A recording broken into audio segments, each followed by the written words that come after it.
I invite our IQAC coordinator of Srinarayana College, Natiga, and today's webinar coordinator, Dr. P.S. Jaya, for the introductory remarks. Over to you, ma'am. Thank you, Srila. Good morning, everyone. With the pranams at the feet of Gurudeva, let us begin this webinar on SAC, Context and Content, organized in academic collaboration with Kerala State Higher Education Council and in association with MPMMSN Trust College Shonnur, Srinarayana Guru College of Advanced Studies Natiga, and Srinarayana Guru College of Advanced Studies Alathur. On behalf of the organizing committee, I invite our respected principal, Dr. Reena Ravindran, to welcome all the participants. Thank you. Thank you, Jaya. Good morning, all. It's a great pleasure for me to introduce our speaker today, Dr. Shafiq B, Research Officer, Kerala State Higher Education Council, who's going to talk to us about SAC, Context and Content. As you all know, SAC is the State Assessment and Accreditation Center established under Kerala State Higher Education Council. SAC aims to assess, accredit, and assign grades to all higher education institutions using a set of global, national, and state-specific parameters. Today's speaker, Dr. Shafiq, is working as a research officer in the Kerala State Higher Education Council, Trivandrum, on deputation from his parent institution, MES College, Mumbai, where he teaches political science. He has his MPhil and PhD from the University of Hyderabad. In the council, he is in charge of the Center for Policy Research, and he also coordinates the activities of Erudite's Scholar in Residence program and SAC. On behalf of all participants, I extend a very warm welcome to Dr. Shafiq to this session. I also welcome the principals of the collaborating institutions, Dr. D. Neelakandan of Srinarayana College of Arts and Science, Natiga, Dr. Sharmila PP of Srinarayana College, Shonnur, and Dr. Jacob Thomas from Srinarayana College of Arts and Science, Alathur. I also welcome all the IQAC coordinators of the collaborating institutions, and I extend a warm welcome to all the participants from my college, from the collaborating colleges, and from various institutions across the state. Welcome all.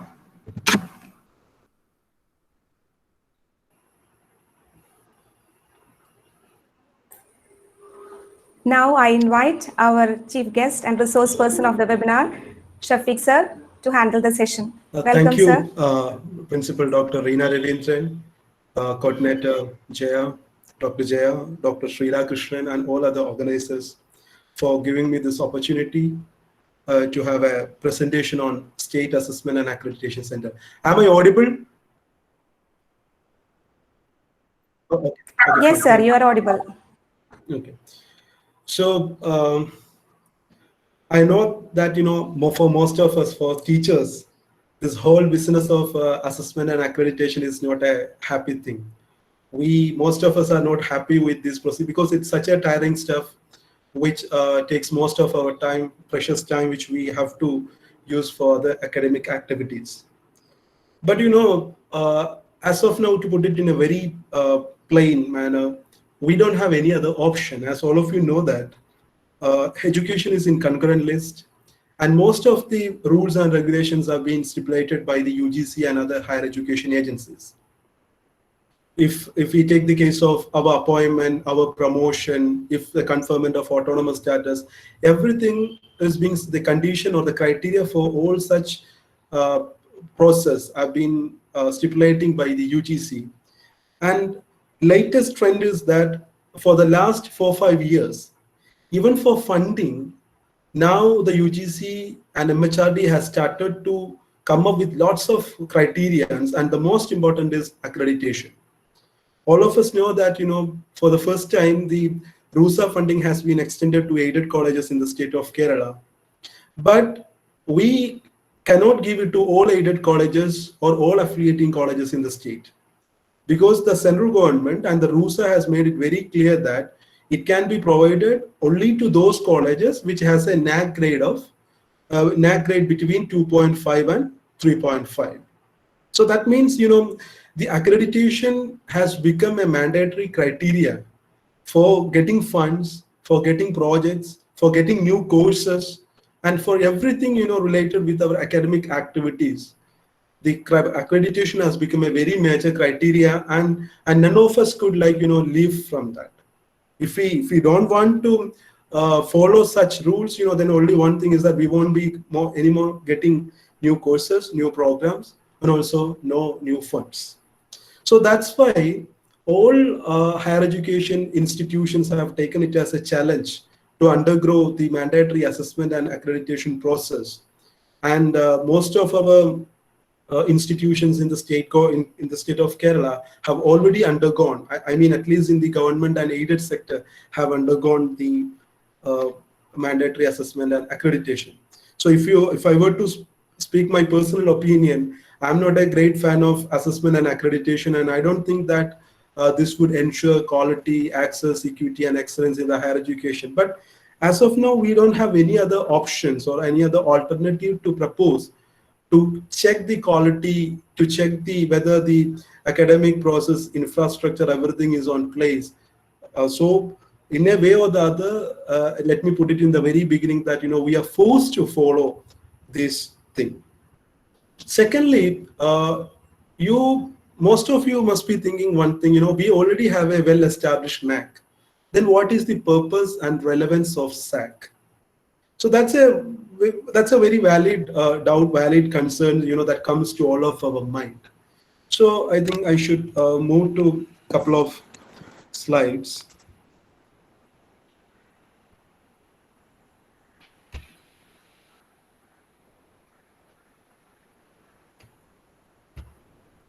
Can you see slides? Hello?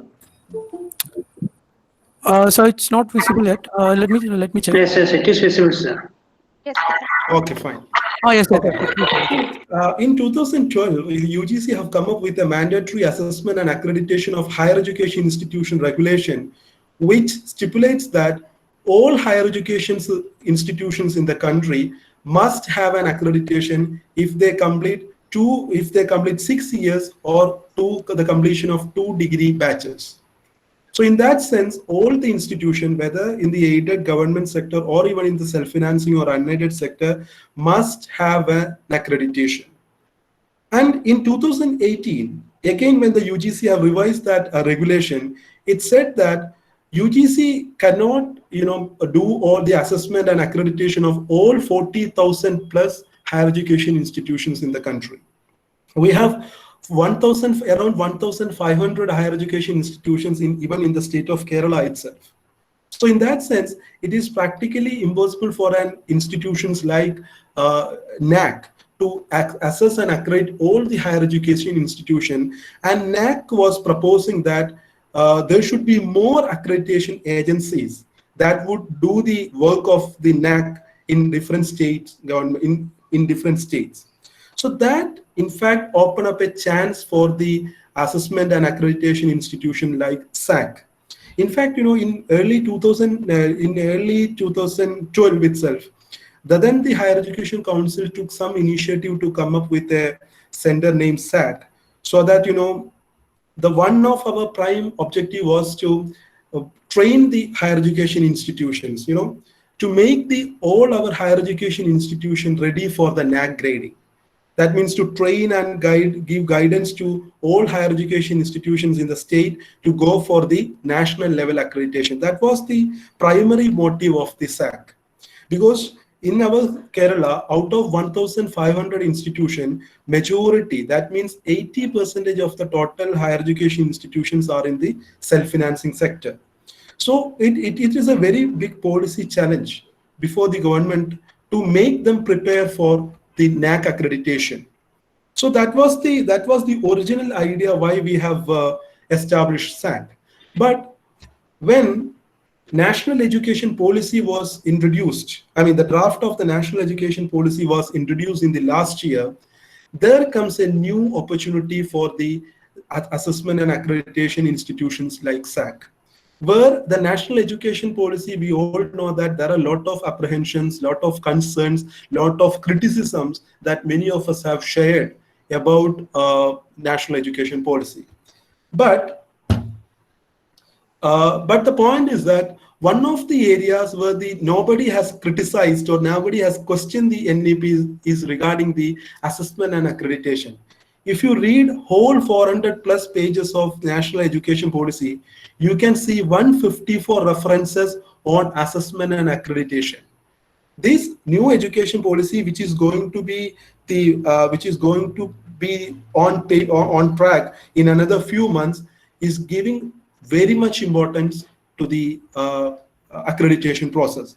And they said that the NAAC shall function as the top level accreditor and will issue license to as many as accreditation institutions, which shall be called AIs, as are needed to cope up with the workload of accreditation every higher education in India once every 5 to 7 years. That means in coming years, it is going to be, the NAAC is going to be act as an only umbrella organization, and there will be many accreditation agencies from one which we have to choose. The institution have to choose and go for the accreditation. കൃത്യമായിട്ട് ഇനി വരാൻ പോകുന്ന ഒരു സാധ്യത എന്ന് പറയുന്നത് NAAC എന്ന് പറയുന്നത് UGC നിന്ന് മാറി ഒരു ഇൻഡിപെൻഡന്റ് ഏജൻസിയായി നിലനിന്നുകൊണ്ട് തന്നെ നിരവധി ഇപ്പോൾ അമേരിക്കൻ സംവിധാനത്തിലെല്ലാം ഉള്ളതുപോലെ നിരവധി അക്രഡിറ്റേഷൻ ഏജൻസീസ് കേരളത്തിൽ ഈ രാജ്യത്തിനകത്തുണ്ടാവും. അപ്പോൾ ഫോർ എക്സാമ്പിൾ ഇപ്പോൾ SN കോളേജ് നാട്ടികക്ക് വേണമെന്നുണ്ടെങ്കിൽ ഏതെങ്കിലും ഒരു അക്രഡിറ്റേഷൻ ഏജൻസിയെ അപ്രോച്ച് ചെയ്തുകൊണ്ട് അവരുടെ അക്രഡിറ്റേഷൻ മതി എന്നുള്ള അവസ്ഥയിലേക്കാണ് നാഷണൽ എഡ്യൂക്കേഷൻ പോളിസി ഇംപ്ലിമെന്റ് ചെയ്യപ്പെടുന്നതോടുകൂടി വരാൻ പോകുന്നത്. So in such A situation,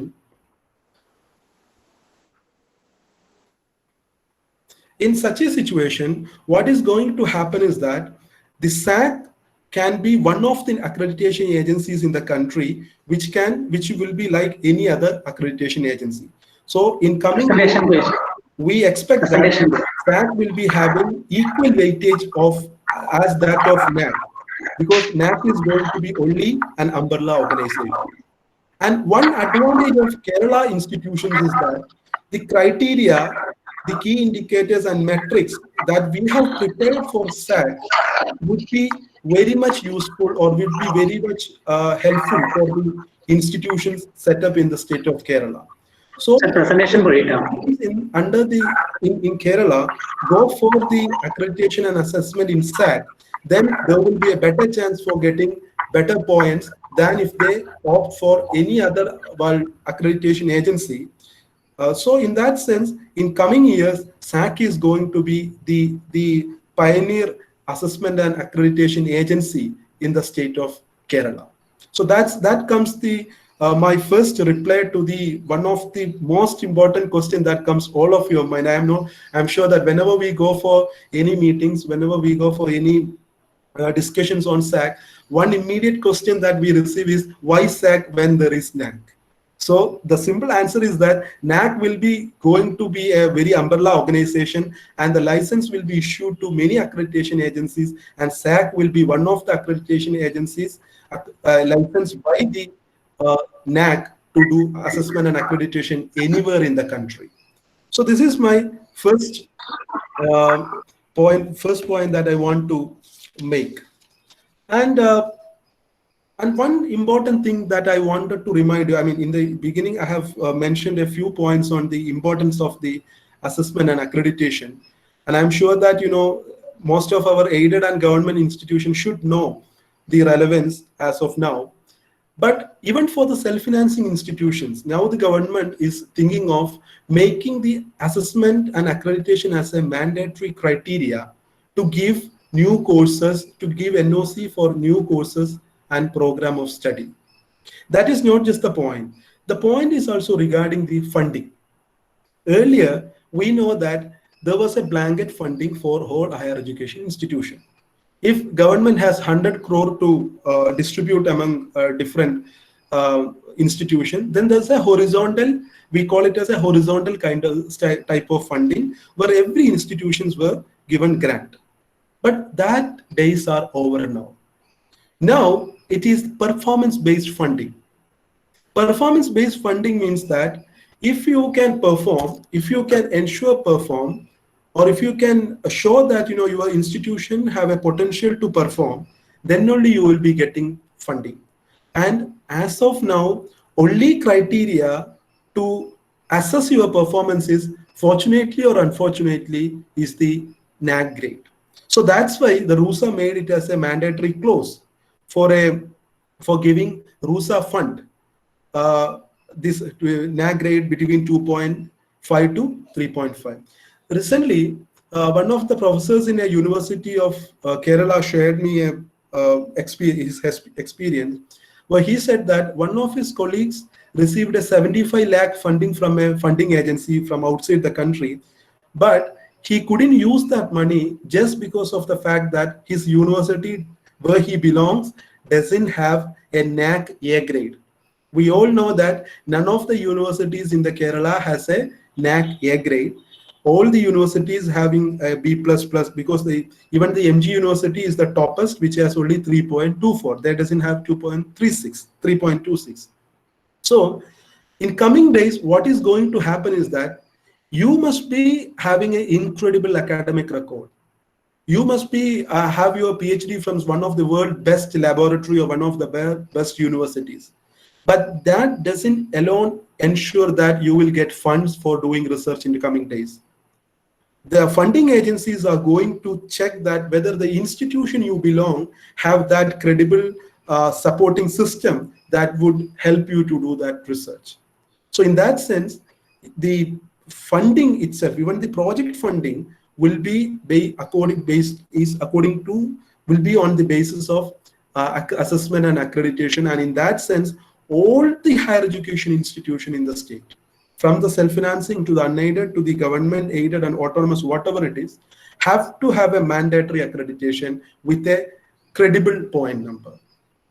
A is going to be a very mandatory clause. Even if you see that, when now the government is going to give new courses, even for that, initially we kept A plus as the criteria. Now it has come down to A or like B plus. I mean, the government is yet to take a final decision on that. Even then, the point is accreditation is must for that. So now I will move to the details of the SAC. Is it clear, right? Okay. It's missing. Your PPT is missing, sir. Yeah, I'm coming to PPT.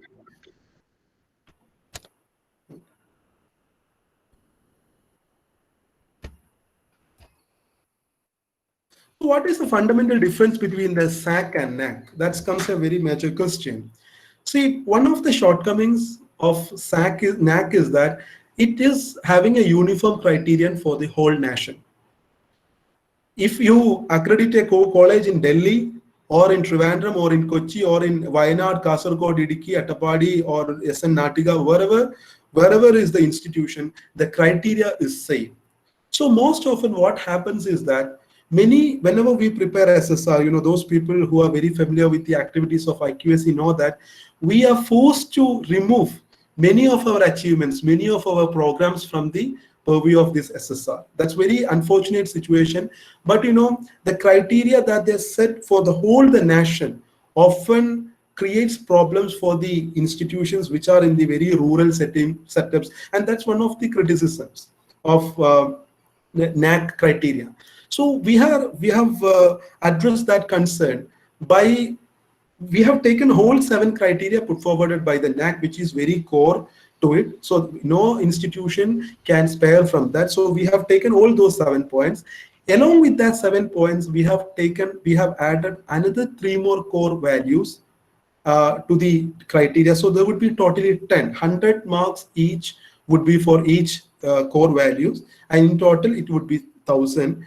And one of the specialities with the SAC is that, it has 30% of the qualitative questions, so that the institutions could, add maximum of their achievements, maximum of their potential to the SSR. So in that sense, SAC would be little more user-friendly in the sense, by criteria-wise, by core values, and also by metrics for the institutions in the state government. So next is what are the conditions and procedures for SAC? As I told you, all the institutions that completed 6 years of existence or 2 degree batches having passed out can apply for SAC. And one mandatory criteria is that all the institutions that apply for SAC should have upload the data in All Kerala Higher Education Survey. I'm sure that you must be knowing about All Kerala Higher Education Survey. As of now, we don't have the information from all education institutions so far. So it's a mandatory criteria for the SAC accreditation, and the fee is 25,000 only, which is a refundable amount if the institution get accredited.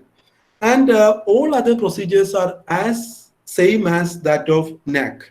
So any institution that have gone through the procedures of the NAC won't find any trouble in doing SAC, because the procedure is exactly same. Even the portal is more or like same as that of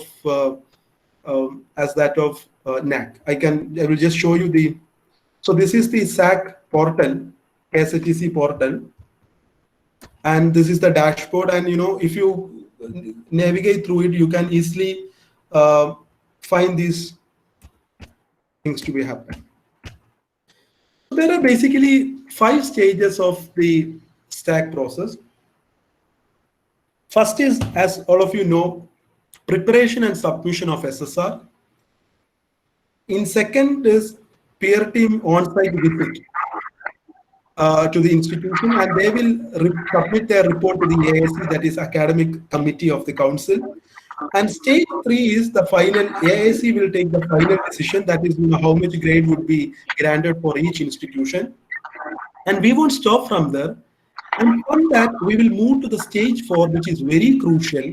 That is, institutions have to prepare a continuous quality improvement plan. We know that our institution would be having many shortcomings, many lacunas. So the council, the SAC and the Higher Education Council will assist the institution to improve wherever sector they have fallen back. In that sense, if the institution is not could not perform well in the academic matters, or could not perform well in certain criteria or metrics, the council will provide support and expert assistance to those institutions to improve in that area. So in that sense, SAC wouldn't be an institution that just give you some grade and leave away. SAC അങ്ങനെ തന്നെയല്ല ഉദ്ദേശിക്കുന്നത്. കാരണം ലോകോത്തര നിലവാരത്തിലേക്ക് നമ്മുടെ സ്ഥാപനങ്ങളെ പതുക്കെ ഉയർത്തി കൊണ്ടുവരിക എന്നുള്ളത് തന്നെയാണ് സാക്കിന്റെ ആത്യന്തികമായ ലക്ഷ്യം. അതുകൊണ്ട് തന്നെ ഗ്രേഡിങ്ങിന് അപ്പുറത്തേക്ക് വളരെ കൃത്യമായിട്ട് എവിടെയാണോ ഇൻസ്റ്റിറ്റ്യൂഷന് പിന്നോട്ട് പോകുന്നത് അത്തരം മേഖലകളിൽ പിന്നീടുള്ള 5 വർഷം ആ ഇൻസ്റ്റിറ്റ്യൂഷന്റെ കൂടെ നിന്നുകൊണ്ട് എക്സ്പേർട്ട് ഒപ്പീനിയനും അതുപോലെ എക്സ്പേർട്സിനെ പ്രൊവൈഡ് ചെയ്തുകൊണ്ട് അവരെ പ്രിപ്പയർ ചെയ്തുകൊണ്ട് അവരുടെ ആ ഒരു സ്റ്റേജ് കൂടി, അതായത് ആ ഒരു ഷോർട്ട് കമ്മിങ് കൂടി മറികടന്നുകൊണ്ട് അടുത്ത ഗ്രേഡിലേക്ക് പോവാനുള്ള ഒരു അവസ്ഥയിലേക്ക് എത്തിക്കുക എന്നുള്ള ഒരു കൃത്യമായിട്ടുള്ള ഒരു കണ്ടിന്യൂസ് ക്വാളിറ്റി ഇംപ്രൂവ്മെന്റ് പ്ലാൻ എന്നുള്ളതാണ് കൗൺസില് സാക്കിലൂടെ ബൈ ആൻഡ് ലാർജ് മുന്നോട്ട് വെക്കുന്നത്. So these are the 5 major criteria for the SAC, and this is, all of you know that DVV and SSS, DVV is data validation and verification process. Before the on-site visit, the council would, the SAC authorities would, verify all the data which have been uploaded in the SSR.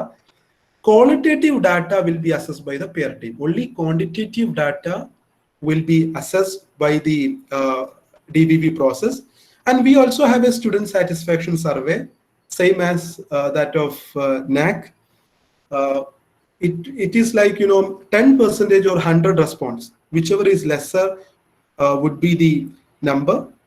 There will be 20 objective and 1 subjective question. So the same criteria that we follow for student satisfaction in the NAC student satisfaction survey would be followed here in SAC as well.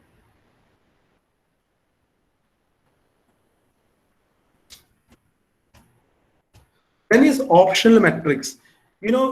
Every institution can opt out 5% of the maximum 5%, but it is not possible in criteria 7 and 10. I will come to it.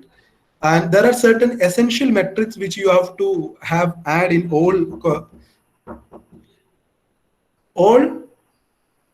which you have to have all things. Then there is a different essential metrics for universities, autonomous colleges, and affiliated colleges. So in that sense, and more importantly, qualitative metrics cannot be opted out. That's very crucial. You cannot opt out qualitative metrics. So this is just about optional metrics. So this is, am I audible, right? Hello? Yes, sir. Yes, sir. Okay. Yes. Yes, sir, you're audible. So as I told you, okay, fine. As I told you, we have taken all the 7 criteria of the NAAC as such into this. So there won't be any change. Actually, there will be minor changes in the questions because, you know, some of the questions would be overlapping with these 3 criteria which we propose in the SAC. So there wouldn't be like, there would be minor changes. But as these 7 criteria are very core to any of the accreditation agencies in the world, we have taken these 7 points. And along with that, SAC has added 3 more criteria, that is social inclusion, equity and excellence, secular outlook, and scientific temper. So these are the 3 core values which we have taken.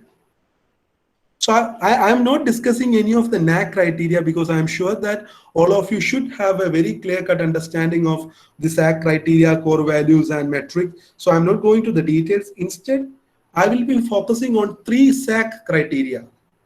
First one is, that is on 8th, social inclusiveness. We know that, you know, considering the social development indicators, the state of Kerala has achieved a better position among other regions in the country. It could transform the education system into a more inclusive and universally accessible one during the last few decades. Despite the geographical diversity and adversities of the state, over the years, higher education system in our state have been established to cater to the needs of higher education needs of all sectors of the public sphere. That's one of the advantages, you know, of all social sections, whether they are in the marginalized, in the minority, or whether they are whatever being there, over the period of years, you know, we could attract and bring in the students from all social sections into the mainstream of our institution. And if you go through any of the profile of any of our institution, you can see the students from all social sections. That's one of our strength. And these, the criteria 8 is focusing on the questions related with the social inclusion. First one is social diversity. In social diversity, you need to add more of the details on the scholarships, endowments, free ships that you provided to your students, or also the percentage of the students in socially backward classes enjoying such scholarships. If you have many of our institutions, their alumni associations have established many endowments and scholarship for the students from different sections, details of such things. Many institutions are organizing many programs for the empowerment of students from backward sections. Even the government of Kerala itself, like, you know, conduct the courses like SSP and all. So the details of all such things, and more importantly, the regional diversity of students. If your institution is good, if your institution is offering good courses, good programs of study, the students from anywhere in the state will come to your college. So that shows the strength of your academics. So such colleges where the students from other districts or even from other states are there, they will be getting additional benefits. So such questions will be there in the social diversity. Second is minority and non-minority representation. We know that, you know, in Kerala, we could achieve this much development in the health and education sector just because of the you know, I mean, unflinching commitment and, you know, sincere efforts by the community organization, religious groups, and many other such social groups. We have many institutions that are being run by minority communities, majority communities, and all. So in these sections, there will be questions on the percentage of the students, teachers, non-teaching staff who belongs to different social sections. For example, if your institution is run by a minority community, then you have to add the details of the percentage of the students, teachers, and non-teaching staff from the majority community in your college. That shows the inclusive character of our institution. There are many institutions in the state of Kerala that have taken as a policy to admit the faculty and non-teaching staff from other communities, the community which the management doesn't belong, into it as a policy to make their campus more cosmopolitan in nature. So such things should be respected. That's why we have given this kind of criteria 8.2. 8.3 is gender distribution, that is regarding the details of women and transgender representation among different sections. And we are also asking whether the women, transgenders, or other, whether they would be getting sufficient spaces in the administrative positions of your college. For example, SN College Natika has a women principal. That definitely fetch them MR, because that shows the commitment from the management side that women should be there to lead our institution. So such things would be getting additional benefits. Then 8.4 is the representation of differentially abled among the students, and also the facilities that we are providing for them. And another one is first generation learners. This is more important for many of the institutions in our Kerala, especially in rural setup. I teach in MES Mambad College, where a significant section of our students are first generation learners. They are the first one who comes from their family to an higher education institution. And it is many institutions which especially were set up in the rural setup, or in suburban spaces, do many conscious efforts to bring the students from rural setup, or the first generation learners, to their campus through different programs, different orientation programs, and many other activities. So such things have to be come in the 8.5. Last criteria in this section is gender sensitization program. When you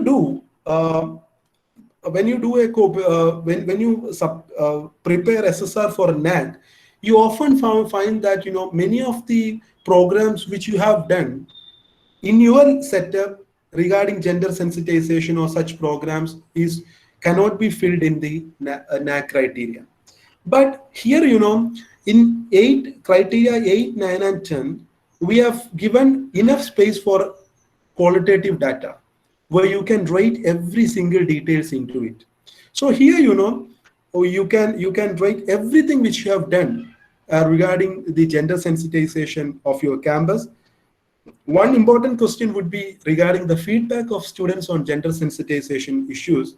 And rather than the feedback form, we will be rather interested to see how the institution have reflected on the feedback received from the students. So that is very crucial. So these would be the 6 criteria that comes in the 6 key indicators that comes in the criteria number 8. Clear? Is this clear? Yes, sir. Yes, clear. Okay. Now let me move to the 9th criteria, that is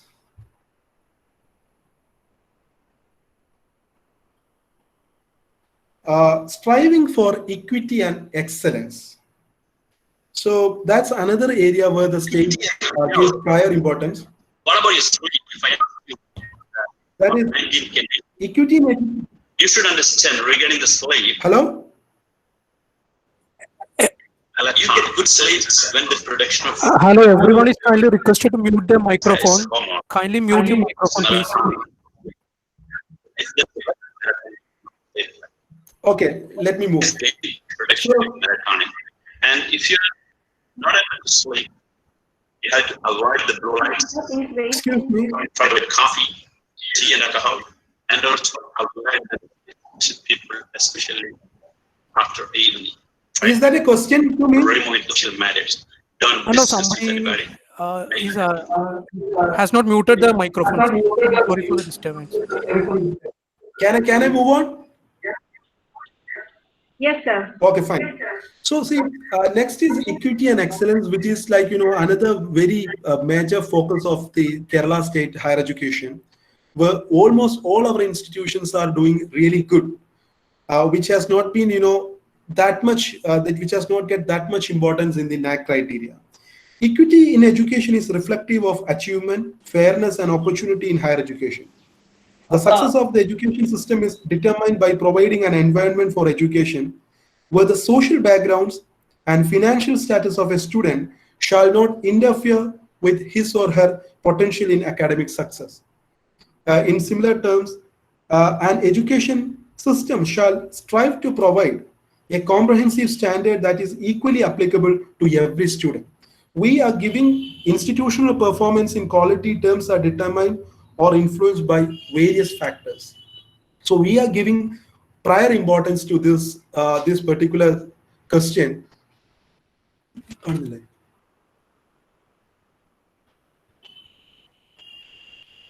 Can you see my PPT? Sir, PPT you keep on presentation mode. Keep the PPT on presentation mode.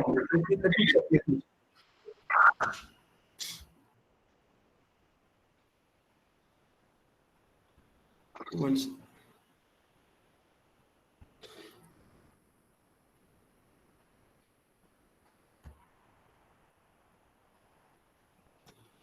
Can you see now? No. Yeah, it's good. Okay. Yes, sir. Okay, fine. Okay, fine. So in criterion 9, there are 6 key indicators. I will go into the details. The first is regarding the qualification of teaching staff. So this is by and large, applicable to the self-financing institution and unaided courses in the aided colleges, because in government and aided colleges for permanent post, we have to mandatory follow the UGC guidelines, so that there would be no teachers without having any qualification. I mean, stipulated qualification. But this is a very crucial in our self-financing institution and those unaided courses in the aided colleges, because the pay and allowance of the staff determine the quality and performance of teachers. If you want to get good teachers, you need to give them good salary. That's a universal truth.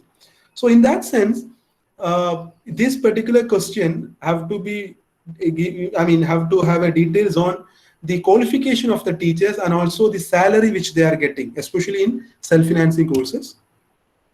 Next is adversity factors and achievement gap. This is very crucial in that sense. Institutions located in remote and rural areas struggle hard to keep up with other established ones. We know that if we compare a higher education institution in a rural setup with a college in Ernakulam or Trivandrum, we have lot of those who are in the remote and rural areas have lot of restrictions or restraints or constraints in terms of infrastructure, in terms of the getting very good students and many other things. So this particular criteria, key indicator, would be helpful for such institutions who are in the rural setup. Considering the geographic diversity of the state and the natural calamity which the state now faces on an annual basis, the institution in such areas are made to face a lot of hardships. For example, like we have having series of floods and other natural calamities. So the institution in such areas definitely would be having issues with the infrastructure, issues with many other things. So such adversities factors have to be give a detailed description on over here. And also the results of students in different social categories have to be filled here, dropout rate, and also the measures by the institution to bridge the achievement gap.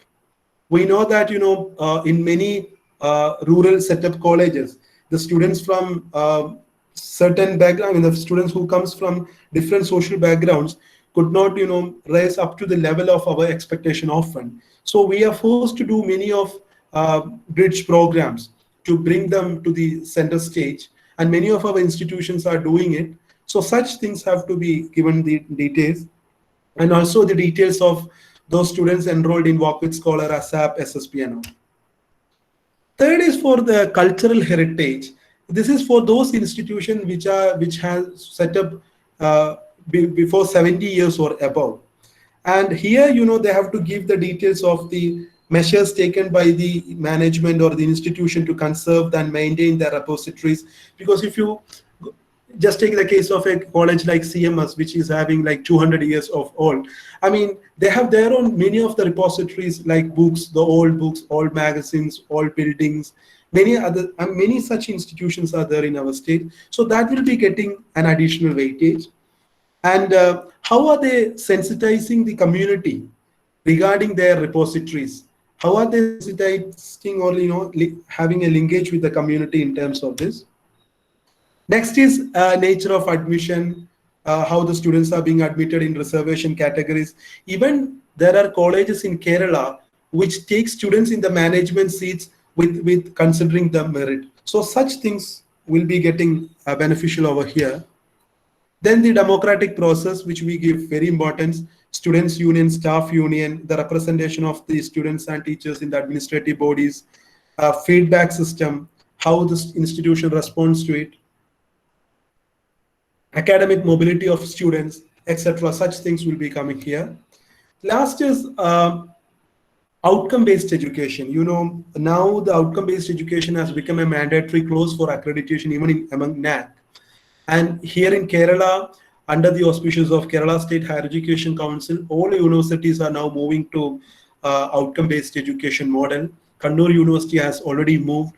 All other state universities will be moving. All our autonomous colleges are moving to the outcome-based education model. So in the website, you have to give the details of program outcome, program specific outcome, course outcome, etc. And whether your institutions have done anything for the teachers to train them in outcome-based education model, such details have to be filled up. And the internal and external assessment methods, whether the question bank which is being prepared for internal assessment is based on the outcome-based education model or Bloom's taxonomy, whether the students, whether the cost evaluation method would be able to, could ensure that the outcome stipulated by the institution would be achieved. So such things would be coming under the this outcome, this key indicator. Now let me move to the last criteria, that is fostering scientific temper and secular outlook. This is completely in a nature of qualitative data. You have to, there is nothing as such quantitative over here. We know that these days, we have a lot of discussions, debates, concerns happening over the scientific temper and secular outlook. Even in our society, like, the communal issues are being coming up now and then. There are like, a lot of issues like, the institutions, have to do a lot of efforts to cultivate the scientific temper and secular outlook among the student community for the transformation of the younger generation into a more progressive look. So this core value will be having only 3 key indicators. One is knowledge assimilation and dissemination process. See, here, what we are trying to see is like, how is your institution responding to the local needs or the community's interest? These days, we know that I have gone through the SSRs and AQS of many institutions as part of this preparation of SAC, and I have seen that many of the institutions have given the details of the houses that they have built for the students, those who doesn't have a proper house. That's really good. That's really great. But these days in our society, there are a lot of Nanma madams, who could do all these kinds of activities. But the point is, what should be the role of a higher education institution in a community? We need to have a very serious introspection on the role of higher education in a local community. We need to think of how the knowledge that is being produced, because nowadays most of our colleges having research departments. So when you have a research department, naturally it means that you are producing knowledge in your the college, and how are you disseminating the knowledge according to the local interests. So here you have to give the details of such initiatives by your college, what sort of learner ecosystem you have created in your institution, what sort of initiatives have been made regarding lifelong learning, whether you have done anything crucial in terms of promoting cross-disciplinary literacy. Nowadays, you know that the days of disciplinary boundaries, disciplinary discourse have already over. Now everyone have started to speak of interdisciplinary, transdisciplinary, and cross-disciplinary literacy. And whether your institution have done anything as such to promote cross-disciplinary literacy, these things have to be come in this key indicator. The second is also like, the continuation of the first, where how the institution have socialized the knowledge and linkage with the community. How are the research happening in your community is beneficial for your, how are the research which is happening in your institution are beneficial for the local community? I'll give you an example. Just take a case. If your economics and commerce department do a very serious work on the activities of a Kudumbashree in a particular panchayat or the panchayat or municipality where your institution has been set up, and if you use your student and teachers to do a very proper SWOT analysis and come up with a very proper report saying that the Kudumbashree mission of this panchayat has so and so potential, but that has not been tapped yet. So if they can do these sort of activities, they could do wonder. Only a higher education institution can do this. That's how I just give you a very small example. That's how a higher education institution can benefit the local community, rather than building houses or building such things. That is equally important. But my point is that here, when you prepare SSR for this 10th criteria, you need to have a very conscious thing in your mind that what should be the role of a higher education institution in the community. That has to be come up over here. And how does your institution respond to a national disaster happen around you? You can say that you made your institution as a rehabilitation center. That's fine. But rather than that, after flood, whether the chemistry department of your college have done any core activity to check the water quality in your locality. Only the chemistry department, only a higher education institution can do that. So whether you have done any such activity, that has to be come up over here. And the last is secular outlook and constitutional values, where what sort of activities have been done by the institution to inculcate the values of secularism and constitutional morality among the students and also the nearby community. So these are the key indicators and metrics that comes in the state-specific criteria. And I think I've explained the very preliminary ideas on that, because it's often, at least it takes at least 3 hours for a very detailed discussion or the detailed presentation of each metrics and each criteria. But my intention is only to give you a small idea of the key indicators and metrics comes in the state-specific criteria. All the details are there in the council's website. There's a handbook which we have prepared that is being uploaded in our Kerala State Higher Education Council website. If you go through it, you can get every single bit of details in that. And we are always free to help you and support you if you have any confusions or any concerns. So that this is all about the presentation. Now I think the floor may be open for discussion. Thank you. Thank you, sir. The platform is now open for discussion.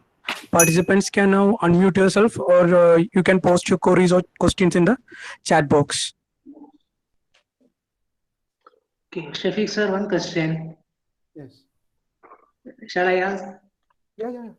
Sure. The question is, at present, NAC is there, and SAC is now proposed for some half year. Because I am from government college, so principal once thought about this SAC and asked whether we are going for that. What would be the nature of SAC when it is actually coming to? The questions are, one is, whether it will be either one, means either NAC or SAC. For question number one. Question number two, whether both will be needed. Number two, because if having either one, maybe we may be preferring SAC. The state or the state area for certification of government colleges and all. Because when the next government is not due. So will it be either or? That is question one. Question two, to what extent SAC has started its accreditation? Whether I heard that somewhere for self-financing colleges they already started some work for that. Have you made it mandatory for government colleges, colleges and aided colleges? Whether any order has come, whether SAC is mandatory for colleges for funding? Okay, NAC already has told that it is needed for RUSA, etc. 2.5 plus 3, 2 up to 3.5 or so. But is it in the same way mandatory for the SAC also? These are the two questions. One, either SAC or NAC or both. Second is where it is in order there for making it mandatory. Thank you. Well, I've started my presentation with the reply for that query. As of now, we don't have make it as a mandatory clause, but it will be mandatory for self-financing institution over the period of time. Right now, as I told you, we have two prime objectives. One is to make the institution prepare for national level accreditation. That was our prime objective. But as this new education policy have come over now, and it will be implemented very soon, like I think in 2 or 3 months, we'll be having new national education policy on education, so new national education policy. Then I think NAC will be only acting as an umbrella organization, and the SAC, they will be issuing license to different institutions. And we believe that we will be getting one license because this is being run by a government body. So in such a situation, either SAC or NAC. You need not to, your institution need not to go for SAC itself. There will be many private agencies, there will be many other state government agencies, many things will be there. So the only thing is that in coming years, it will become as a mandatory clause that every institution of any nature should have an accreditation. And in that sense, over the period of NAC or SAC, and now our portal is open. We are planning to accredit institutions after this COVID, situation, when the situation gets better. So we will be like, we hope that the situation will be getting at least by the end of this year. So this year we will take a few institutions as a start, and we will start accrediting very soon. So I should make it very clear that this is not mandatory at all. This is not mandatory at all. Thank you. Okay, thank you. Hello, sir. Hello. I have a doubt that you told me that NAC and SAC, we need accreditation from either NAC or SAC. But if we are getting accreditation from SAC also, is there any added advantage?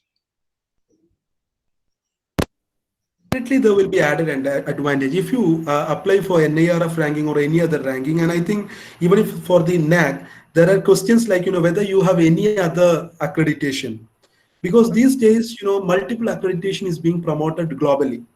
King's College London is one of the best colleges in the globe, which is affiliated to the London University. If you go to their particular website, and if you check any, for example, I have gone through their management department website, where they have given a long list of names of accreditation agencies which they have been accredited.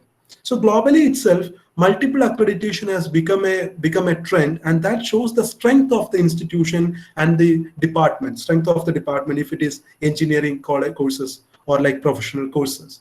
So in that sense, there is no problem in going for, just imagine a situation. You are planning to go for your NAC in the next March. So it's always beneficial if you go for a SAC accreditation at least 6 months or 1 year before that, because a state proper accreditation agency is visiting your institution, do a very thorough check, and all your shortcomings, strength and weakness would be pointed out, and which will help you to go for the national level accreditation or even international level accreditation in a better manner. Because in that sense, multiple accreditation would be always beneficial for the institution. I think I have answered your Thank you. question, right? Hello. Hello. Sir, one more question. Ah. Actually, if we are getting accredited from SAC, will there be any relaxation from accreditation from NAC? As of now, there won't be any sort of relaxation. But as I told you, once the NEP would be implemented, National Education Policy would be implemented, UGC will invite application from all agencies, both government and private agencies, to get as license for accreditation, as a licensee as an accreditation agency. At that point, we will also apply for a license. And at that moment, we are sure that being a government agency, we will get license. And then, naturally, this will be like a NAC kind of setup. So this is what we expect. As of now, our whole target would be our prime objective is to make our institution ready for going national level accreditation, because out of 1,500 education institution in Kerala, only below 300 institutions have any kind of accreditation. That means 80% of the institution even in Kerala doesn't have any kind of accreditation. Nobody knows what exactly is happening. Only a syndicate subcommittee would be visiting them prior to the commencements of the course, and they will check that whether all infrastructure would be there. God knows what will happen once that team left that campus. But see, to make it very if we all are teachers, so to put it in a very self-critical manner, we do many of things, such things in our colleges just because we have a fear of NAC. Because for accreditation agency we need to show off all those things. So in that sense, even if you go for SAC, when there is a well-established NAC, it will be beneficial for institution. Okay, sir. Thank you. Shafiq, sir, two more points. Number one is when we went for accreditation in 2017. Actually, being a government college, the accreditation-related fees were exempted, and all the accreditation-related expenses were met by the government.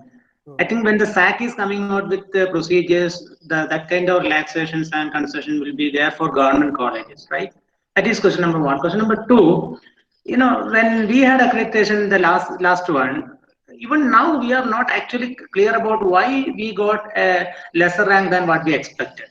They are saying this is your rank, or already this one, and they are making a lot of comments.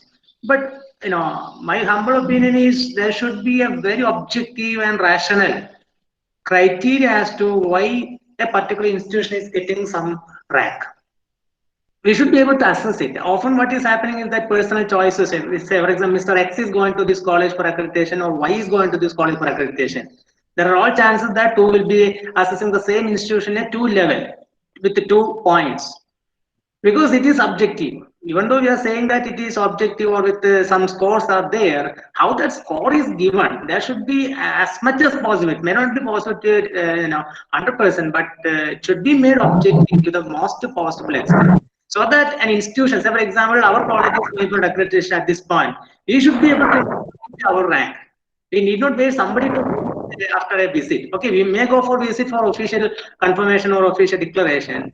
But even before going for that, our college should be able to, if you can make kind of modalities in that way, that would be more realistic. Otherwise, the flavors we are giving to the assessment team, the so-called attractions we are giving to them, or maybe affecting and individual choices and likes and dislikes, etc. also are invariably influencing assessment system, in my opinion.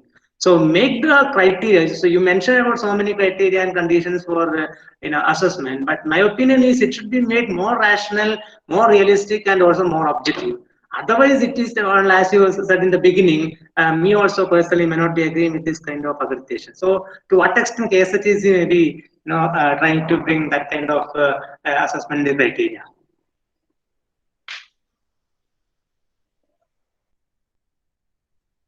So you are there, Shafiq sir, you left. Hello. I think there is some technical problem. There is a technical glitch on his side. He will Yes, yes. join soon. Kindly wait.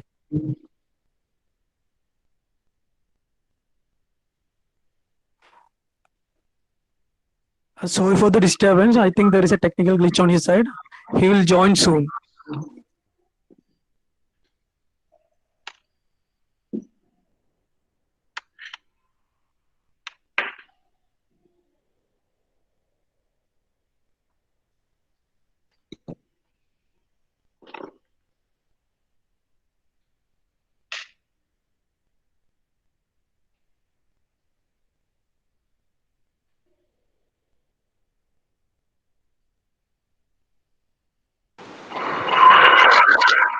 Nitin, he just called me, sir, and he asked me whether the problem is with him or with our system.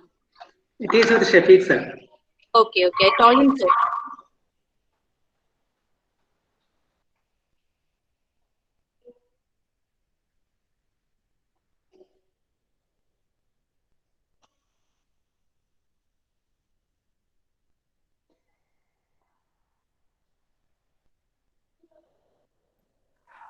Everybody is requested to wait. He will join soon. There is a technical glitch on his side. Kindly wait, please.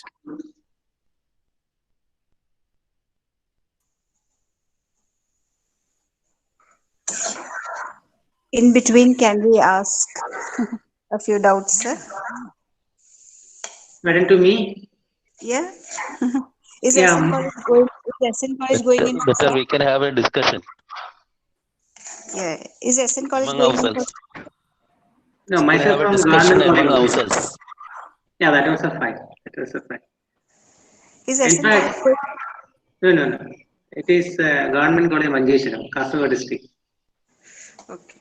Last time I was part of IKC team, IKC convener while going for that accreditation. They given a report telling that this is your grade. Even now, I don't know what prompted them to give that kind of grade or that kind of report. Then if a person is asking why exactly this grade, why not a different number? Because the margin of difference will make a lot of difference. For example, 2.5. Suppose you got 2.46, 47, 48, 49. Still you are not for 2.5. You won't get any grant of ROSA or something like that. So that number makes a difference.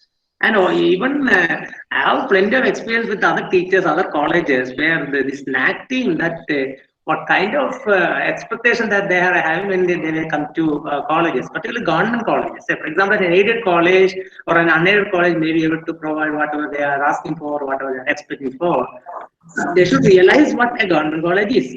That real understanding is missing with at least some members of NAC team. That's why I asked Mr. Shafiq sir whether he also. Excuse me, sir. Shafiq sir, am I audible? Hello, sir. Shafiq sir, am I audible? Shafiq sir is in another phone.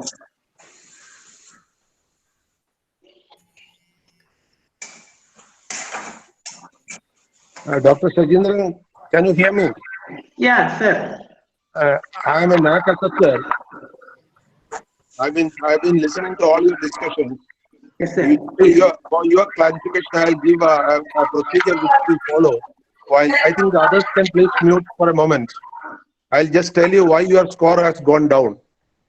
Say, for example, when we assessed a college in Andhra Pradesh, the team members, NAC team doesn't give individual score.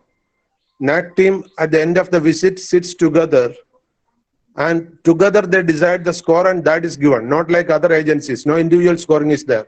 The team as a whole gives the score. And we gave the score which is above 3.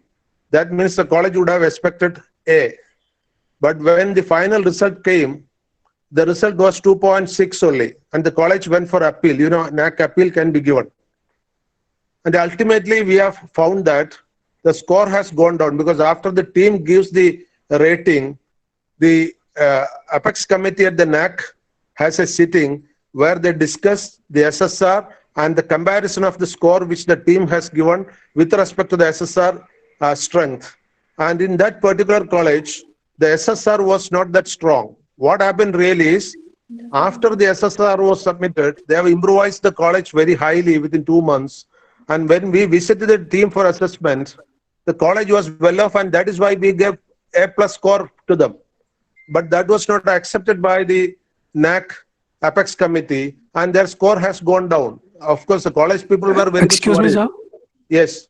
Shafiq sir has joined. Pardon? Dr. Shafiq has rejoined the group. Amit, he can now Yeah, continue. I just seminar. explained this, how it happened, that's all. I think Dr. Shafiq can take over. Okay, thank you very much. Okay, I think, I'm audible now, right? Yes, sir, you are audible now. Sir, I had Okay. 2 questions that on the way you missed. That 2 questions were, first one was... I think Mahadevipula sir has cleared your doubt regarding the second thing, right? No, sir also telling more or less the same thing. Actually, sir was telling that at the time of submitting SSR, status of the college was this. Later, after by 2 months, they improved it. But the SSR was considered as important base and they lost their grade. Actually, that is not reasonable because even the NAC is asking for the post SSR status, and we are supposed to give a revised. We given that we submitted SSR way back, and later we submitted with the latest developments. So if things are there actually in the college or institution, why should not give a better grade? That is question number 1. Question number 2, you told that after all assessment individually they are not rated and together they are giving a grade. My question, is it not possible, say for example, a team when visiting from day 1 to day 3 or day 2, is it not likely that one may be missing important points? For example, even our post-graduation valuation, we have the practice of going for a double valuation, where one teacher is assessing it, second teacher is assessing it, average of will be taken. If there is substantial variation, the third teacher also will take it. In the same way, rather than making a opinion of towards the end of the meeting, maybe by 3rd day or so, you assess it, you give score for individual items so that one may not miss. See, after all, he is an individual. There are all chances that the person may be missing one or other item. So how those items can be ensured that taken care in the final grading? So my suggestion is, go for requesting to Shafiq sir, being a part of the body, STC, go for individual items to give a score and get it aggregated. If there are 2 or 3 members in the team, let each one do a rating. Let them discuss why there is a discrepancy and arrive into the final score. And instead of at the end of giving a final score that you are 2.3 or you are 2.4, telling the final score without any sound basis or rational or objective criterion, you make it individual. What is error in it? Why you are saying department-wise performance, you give a rate. If there is any negative opinion, you make it. What is wrong with them? So that it can be improved. Say finally giving a rank without telling why it is wrong, why it is mistaken, or why it is underperformed. What is meaning in it? After all, I know the private institutions are having plenty of money. They are making up to the latest time of modern facilities, infrastructure. How a government college can be expected of providing all those facilities and all those infrastructure? So what is needed is that understand the realities, find out each department-wise performance, research level performance, give individual ranking, individual scores, aggregate by each member in the team, then identify where the discrepancy is. That would be more rational. Instead of making create a whole visit and finally giving a score, how it can be rational? So I am requesting Shafiq sir for making more rational, objective, and component-wise assessment and giving a good scores. Dr. Sajindra, I have taken note of it. And regarding the query on the fee, definitely, we will deal with this Directorate of College Education.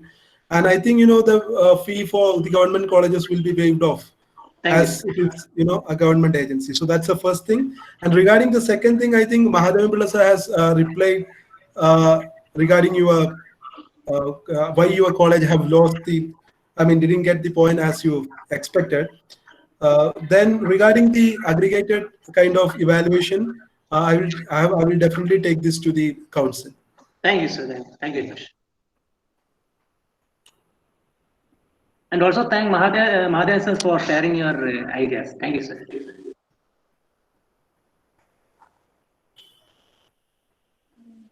Sir, there is a question by Lynette Joseph. In revised NAC accreditation, there is no option to showcase the details of the seminars or conferences except that on IPR. Will there be any provision for it in SAC? What? Could you please repeat the question? In revised NAC accreditation, there is no option to showcase the details of the seminars or conference except that on IPR. Will there be any provision for it in SAC? No, in SAC, it's a majority of such questions would come under the qualitative terms, so that you can fill whatever programs which you have conducted, and there wouldn't be any such restrictions that only particular kind of programs can be added to the as an answer to the metrics. You can add everything, whatever you have done by your institution. So there won't be any such restrictions.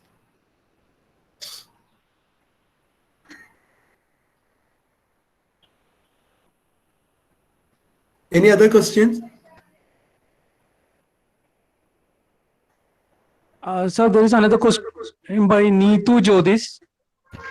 Is SAC considering webinars for scope purpose? We will as of now, initially our purpose is just to make the academic community sensitized regarding the functioning of the SAC, the major core values, key indicators and metrics. And in the next level, for those institutions which are intended to go for SAC, we will have a separate session for such institutions where every single minute details will be explained. Clear? So there is another question by Nisha Shashikumar. What will be the major barriers a self-financing college will face while moving to SAC accreditation from your point of view? For them, I think, the qualification of the teachers, maybe, it's really difficult to give a blanket answer for that, because, some of the self-financing institutions, even in Kerala, have undergone NAC accreditation, and there are institutions which has B+ grade in NAC accreditation in Kerala. So in that sense, it's difficult to give a one answer for. There would be many issues, like they will be having infrastructure issues, academic issues. They will be having many other such academic and administrative issues. So it's really difficult to give an answer for all institutions as such. So it depends upon each and every single college. Their issue would be different. Their strength and weakness would be different. So it's very difficult to give an answer for that. Sir, I am from SNGCA Salatur, a self-financing college. Okay, hello, am I audible, sir? Yes, you are. See, as per your presentation, there is a provision in SAC for evaluating qualitative data. Yeah. Is there any stipulated criterion to measure the qualitative data? Because as just highlighted by the other query, self-financing colleges have got much of restrictions. Yeah. So, is there any specific criterion for measuring the qualitative data? No, there is nothing as such, because we understand that the situation in each and every college would be different. It would be different in self-financing college. It would be, that would be different from affiliated college. An affiliated college system would be different in an autonomous college. So we are not coming up with any set kind of programs. You can at whatever things you have done under particular metrics in your college. You will be having whole liberty for doing that. So that's how, you know, we in a way or the other, like, you know, differ from this. Suppose the college takes active initiation for regionalized development. Can it be placed under that category? Definitely, you can. Hello, sir. Yeah, definitely. Okay, thank you, sir.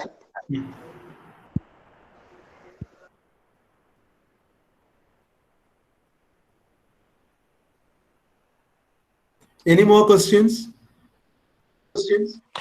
So there is a question by Mr. Sajeev C. With about 50% post vacant, what is the meaning in starting ISO, NIRF, NAC, SAC, multiple accreditations? Students suffer a lot without classes, especially for a college with staff strength like 10 to 15. Can't the government think of a permanent quality control officer post in colleges? Definitely, I mean, that's a sound suggestion, but as of now, I cannot give a reply to it. It's a very major policy that is linked to a very major policy decision. But only thing is, I can definitely I will submit this particular point to the council. That's it. Sir, quality comes with investment only, sir. That's the problem. Sajeev sir, could you please repeat? Yes, sir. Quality comes with investment. You know, in private sector, they have separate quality maintenance wing for everything. We don't have any such a mechanism. We are forced to go for accreditation, and that too again from multiple agencies. All the activities gets accreditation oriented, but there is nothing about accreditation in the syllabus. No university has so far modified the syllabus for accreditation, making it accreditation friendly. Let me tell it like that. Yeah, that's true. There are issues, you know, at university level, especially regarding the curriculum and syllabus, and that's a often receiving complaint, you know.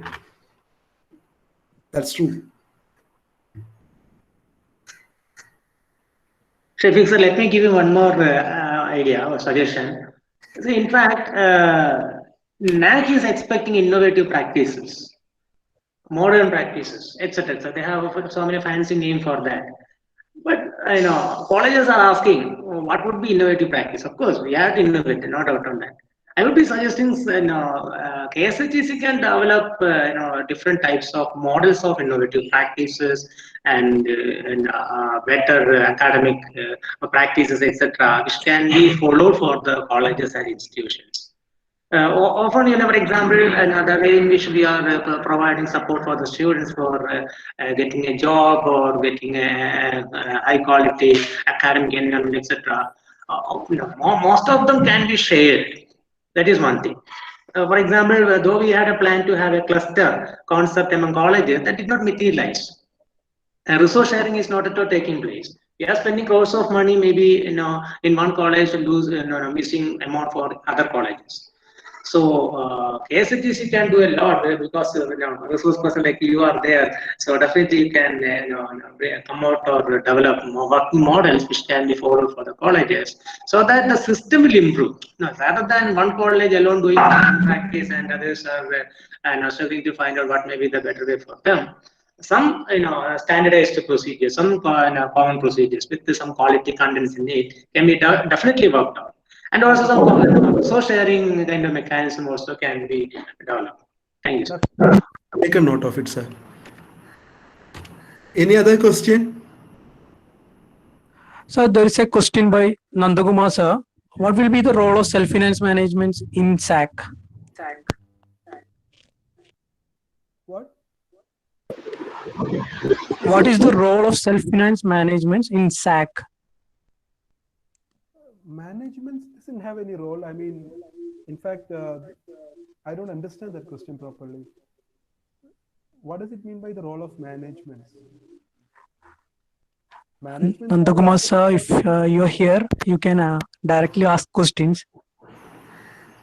I mean, the management doesn't have any role in the sense, they have to make all the arrangements for their institutions, right? I mean, the management is responsible for that. That's their major role, what I believe.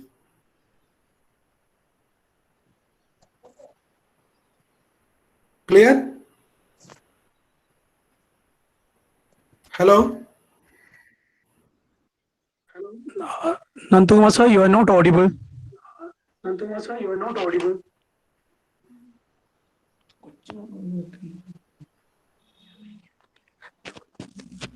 Nandakumar sir.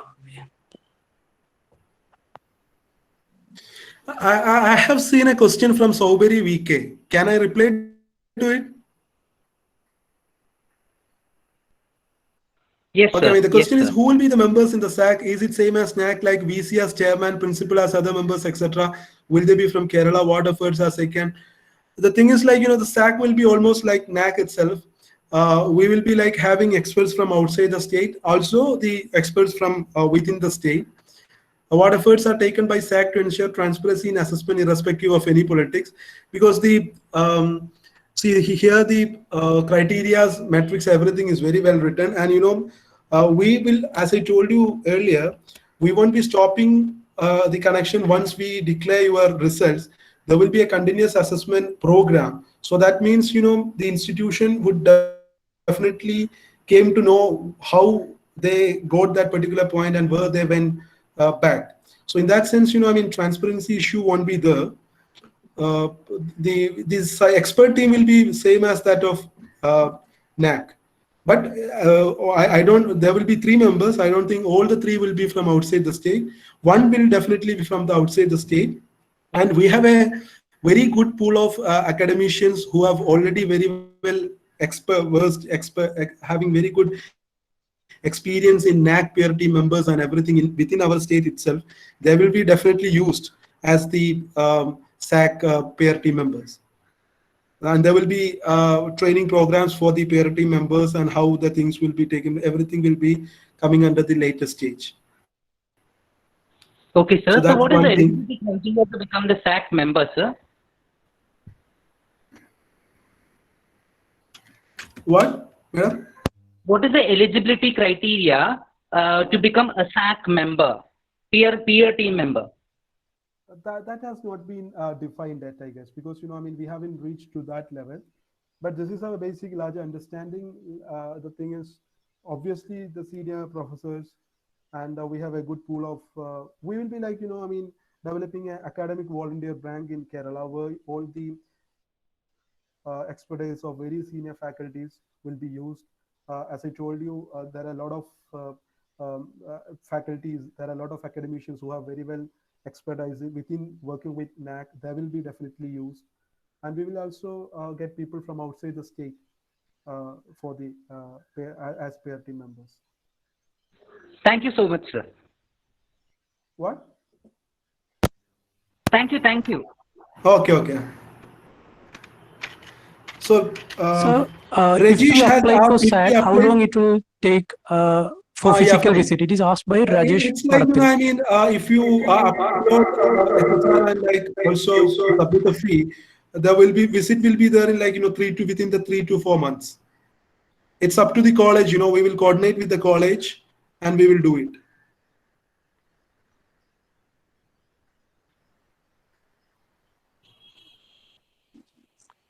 Clear? So another question by Jayagumar K. How will you set the benchmarks for urban and rural colleges?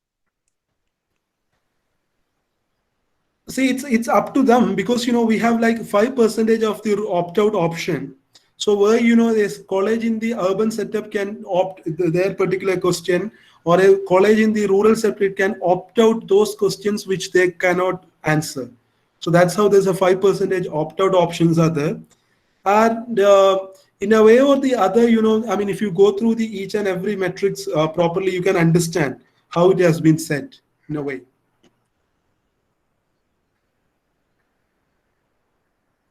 Clear? So another question by Neetu Jyotish. Since faculty members are overburdened with administration work such as NAC, RUSA, UGC, so on, there should be appointments meant for such works from government's end in this regard. Yeah, definitely. I mean that's one thing which we often receive from the teachers, and that's a very sound suggestion as well. As of now, I cannot reply to that particular question, because it's again, it's a very serious policy decision that has to be taken at the higher level. But I will definitely point this out to the council and the ministry after this. Sir, there are colleges of 100 years or 150 years of existence, and also colleges of 15 or 20 years of existence. Have you ensured that enough precautions are done that they are not judged in the same way? Because there will be large differences in infrastructure and many other things. Even the number of courses or students, everything will be different. So precautions are there or not? Definitely. Yeah, I understand that. We did, we have both criteria that comes for the very senior colleges and also for the fledgling institutions, which are very new. No institution, would be barred from any of the points just because of that, they cannot, they are not fit for a particular question. That's why this opt-out option will be useful for that. Okay. Okay, sir.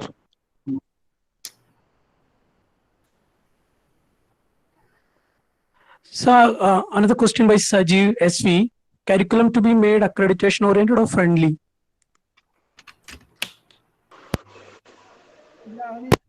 This issue has already been taken to the universities, and they have already started working on it. This issue has already been there with the government and the council, and it has already been communicated to the universities. And I believe that in the coming days, the Board of Studies and Academic Council at the university level would definitely will address that concern. Another question by Nandakumar sir. Will there be an interaction between management representatives and SAC? Yeah, definitely. That's what I told you.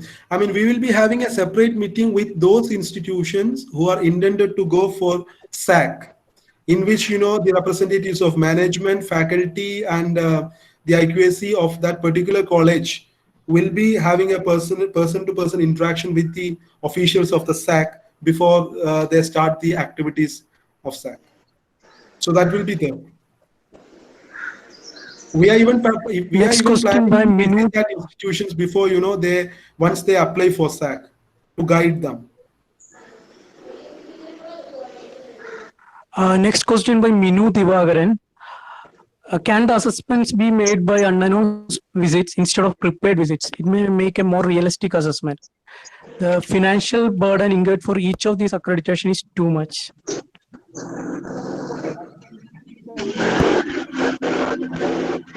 For SAC visit, you need not to arrange anything as you do for the NAC visit. That part is very clear. So in that sense, you won't be having any financial commitments on that.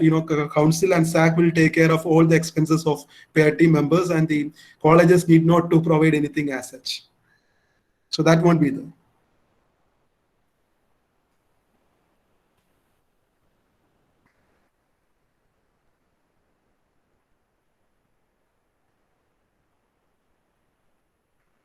Any more questions?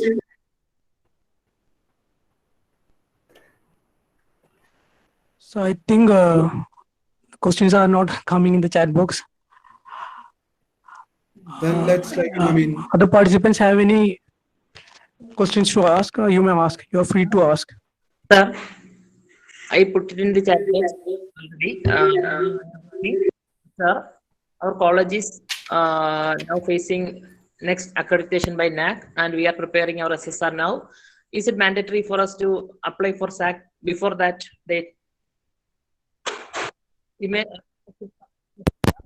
is nothing as such mandatory regarding SAC. It's up to you whether to go for SAC before NAC. So there is no mandatory criteria. The government has not made it as a mandatory for those institutions having any sort of accreditation. Over the period of time, I think this will become a mandatory criteria for those institutions which doesn't have any kind of accreditation. So for you, we already with the B grade 2.65. Also we get ROSA funding, sir, now. Okay, thank you, sir. Okay. Sir. So another question by Nandakumar sir. Do you think the Calicut University syllabus is SAC friendly? I don't think so, because I haven't gone through every syllabus of Calicut University in that sense. I have gone through the political science syllabus. Even there, I do feel that there needs certain serious interventions. So, I mean, this issue has already been with the government and the council, and as I told you before, this has already been communicated with the university, and university vice chancellors were responding that they have communicated same to the academic council and board of studies, and something in this regard will be happening in coming days. That's what I believe.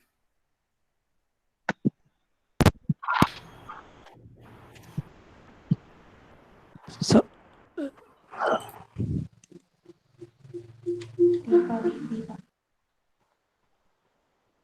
so I suppose the questions are not coming in the chat box. I suppose we shall conclude the session.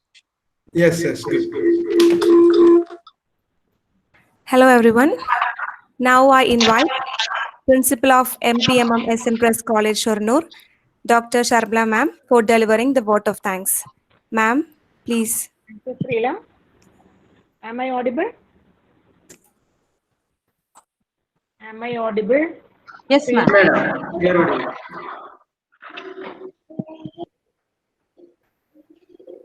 Dr. Indran, Principal SN, Dr. Shafiq, Resource Person, and my dear participants of the webinar.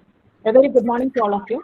It gives me immense pleasure to deliver vote of thanks to all dignitaries and teacher participants. Before going to my duty, a special thanks to Dr. Reena Devendran for entrusting me with this particular job. First, I would like to extend our deep sense of gratitude to Dr. Shafiq B, Research Officer, Kerala State Higher Education Council, for his wonderful class. I am sure this class is going to help us a lot during the accreditation process. Next, I would like to thank Dr. Reena Devendran, Principal, SN College Natiga, Dr. P.S. Jaya, IQAC Coordinator, SN College Natiga, for arranging such a wonderful program and also for inviting us to collaborate. A sincere thanks to Dr. Srila Krishnan, Dr. Nitin Venugopal, our moderator couples, and all the members of the organizing committee and the collaborating colleges too. Last but not least, I would like to extend sincere thanks to all the participating teachers and IQAC coordinators of colleges throughout Kerala for joining us in this webinar and making it a success by your patient hearing and dynamic participation. Hope we all are enriched through this session. Thank you all once again. Thank you. Thank you all. Shafiq sir has assured that the SAC handbook will be shared to the coordinators. So definitely we will share that handbook to all the participants in this webinar in your mail. Thank you, Shafiq sir. Thank you. Thank you. The feedback form is listed in the chat box. You can now access it and receive the e-certificate. If there is any discrepancy, kindly contact us. Thank you once again. Thank you, sir. Thank you all.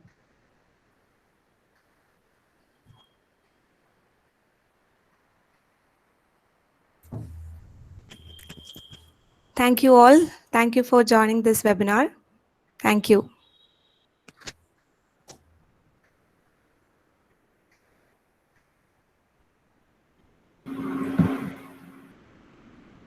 Thank you all.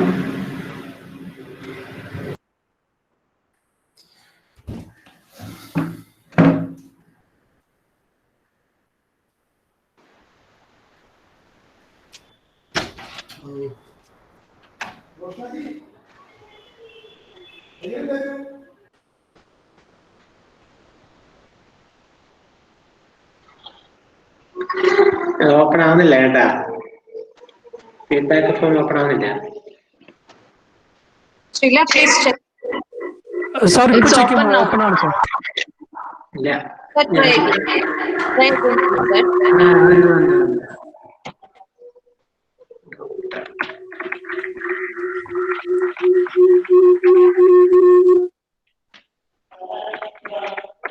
The feedback form is now open. Everyone can access it.